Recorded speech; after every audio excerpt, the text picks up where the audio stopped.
Iran में Israel से बदले की मांग उठ रही है। ईरानी मीडिया में प्रोपेगेंडा पोस्टर प्रकाशित हुआ है। पोस्टर में लिखा है नेतन्याहू बदले के लिए तैयार रहें। तो देखिए, हानिया की मौत के बाद ईरान ने इस वक्त जो सामने आ रहा है वो बहुत ज्यादा इस बात की ऐलान जंग करता है कि ईरान सीधा हमला बोलेगा और ये हमला 12 से 13 अगस्त के बीच में बोला जा सकता है। एक और बड़ी खबर, IRGC प्रमुख हुसैन सलामी की चेतावनी भी सामने आई है। मोसाद निदेशक डेविड बार्निया को चेतावनी दी गई है, आपका जीवन छोटा कर दिया जाएगा, ये चेतावनी दी जा रही है। मोसाद निदेशक डेविड बार्निया को चेतावनी दी गई है। और आपको बता दें कि हानिया की हत्या पर बहुत बड़ी खबर एक बार और मिल रही है कि मोसाद ने ली ईरानी एजेंट्स की मदद, और ये बहुत बड़ा खुलासा भी है। ईरानी एजेंट्स के जरिए मरवाया गया। ईरानी एजेंट ने हानिया के रूम में बम लगाए थे। गेस्ट हाउस के 3 कमरों में विस्फोटक लगाए गए थे। ब्रिटिश अखबार द टेलीग्राफ के हवाले से खबर।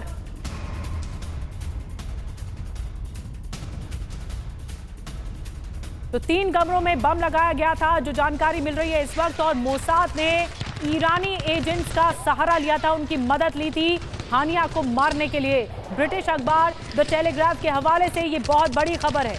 तो ये खुलासा बहुत ज्यादा बड़ा है। इस्माइल हानिया की हत्या के लिए मोसाद ने ईरानी एजेंट्स की मदद ली।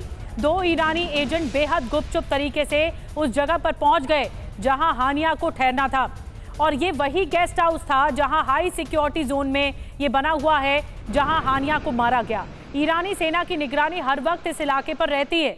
ईरानी एजेंट ने एक नहीं बल्कि 3 कमरों में बम लगाए हुए थे। ये वो 3 कमरे थे जिनमें से एक कमरे में हानिया को ठहराया जाना था।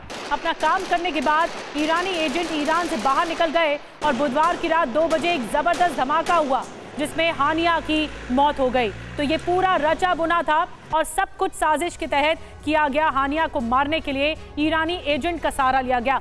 अब आपको 10 पॉइंट में बताते हैं कैसे ईरान एजेंट ने तेहरान में हानिया के उस गेस्ट हाउस में बम प्लांट किया जहां वो ठहरा हुआ था। आइए 10 बड़ी बातें बताते हैं कि ईरानी एजेंट हानिया के हत्यारे निकले। पहली बड़ी बात, मोसाद ने तेहरान में हानिया की हत्या की योजना बनाई।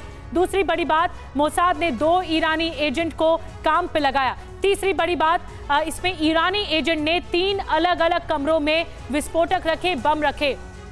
जो इस केस में चौथी बड़ी पॉइंट मिल रहा है वो ये कि बुधवार को रात 2 बजे रिमोट कंट्रोल से धमाका किया गया।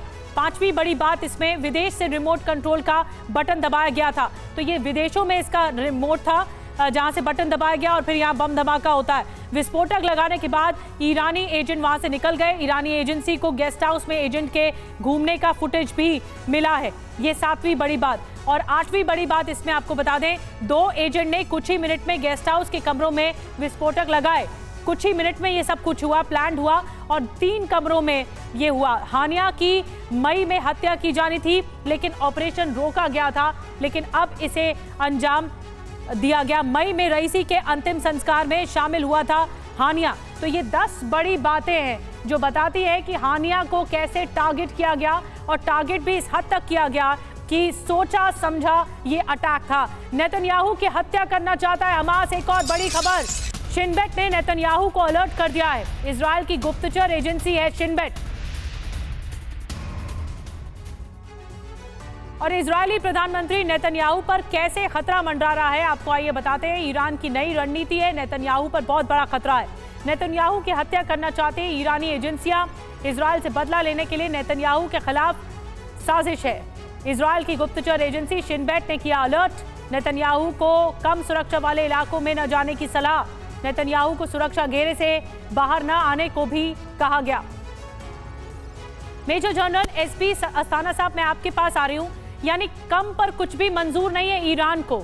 ईरान को चाहिए तो जो वजीर आजम है इजराइल के नेतन्याहू, सीधा टारगेट वो हैं, और हमास भी अब इसका साथ देगा क्योंकि हमास तो प्रॉक्सी संगठन है ईरान का।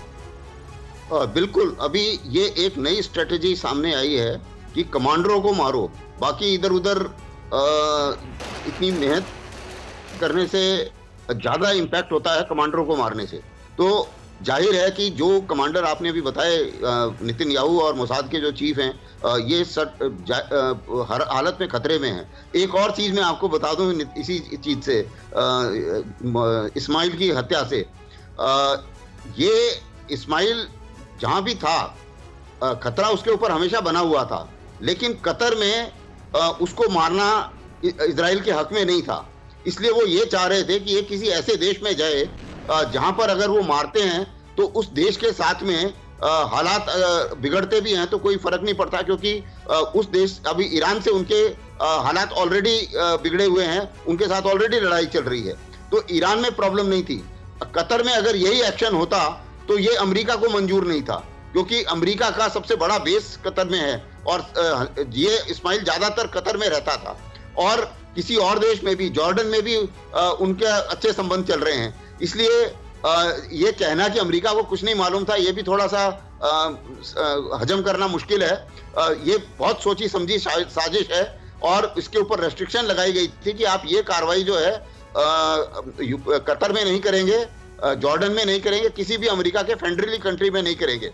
तो ये इनको पता चला कि जब इस्माइल आया और उसने जो ईरान के प्रेसिडेंट की जब हत्या हुई थी, उनके जो उनके अंतिम संस्कार में ये आया था, तो इनको पता है कि जब नए वाले का जब शपथ ग्रहण समारोह होगा ये जरूर आएगा, और आएगा तो IRGC के जो कंपाउंड है उसी में रहेगा, तो उसी गेस्ट हाउस में रहेगा। तो ये पता हो गया था उनको कि यहाँ पे इसने रहना है और इसीलिए ये टारगेट संभव हो पाया। जी सर, बड़ी बात आपने कही अस्थाना साहब कि ये सब कुछ सोचा समझा था, ये सब कुछ प्लान था। अगर इस तरह से गेस्ट हाउस पर हमला करना था तो पहले प्लान किया गया इस हमले को।